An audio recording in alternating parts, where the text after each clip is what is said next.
Alright, looking at punctuating quotations in Mr. Orth's lesson for grammar. Lesson number is a little different this lesson compared to which grade you're in, but still has to do with punctuating quotations.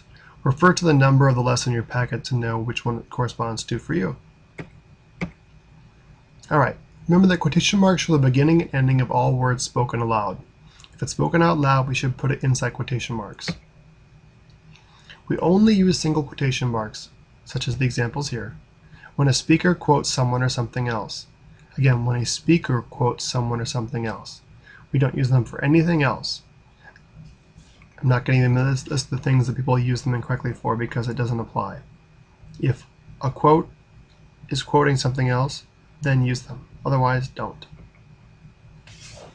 Quotation marks always come in pairs, meaning they open and close, beginning and ending, unless, and this is the only exception, the end of one paragraph, as in the last word of a paragraph, and the beginning of the next paragraph, as in the first word of the next paragraph, show the same person speaking without any interfering words. No taglines, no said, no asked, none of those things.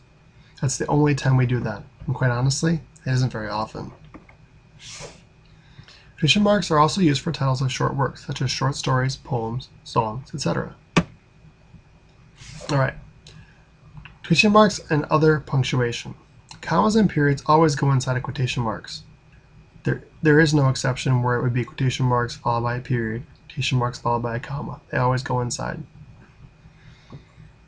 Question marks and exclamation points are placed inside of quotation marks only if the whole phrase inside those quotation marks is a question or exclamation.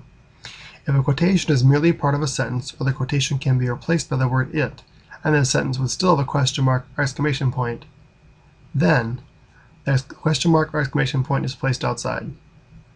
Oh yeah, and colons and semicolons are always placed outside quotation marks. Not really sure why, but we'll just go with it. Some examples. Where have you been? Asked my mother. The question becomes first, what's spoken out loud? Where have you been? Okay. So the question I have for you is that a question? Where have you been? Yes, it is. So the question mark goes inside the quotation marks or outside? Right. If the whole thing in quotes is a question, then the question mark goes inside. And we also have the period at the end. Finish the sentence. Mom, I replied, I was over at my friend's house. Again, what's spoken out loud?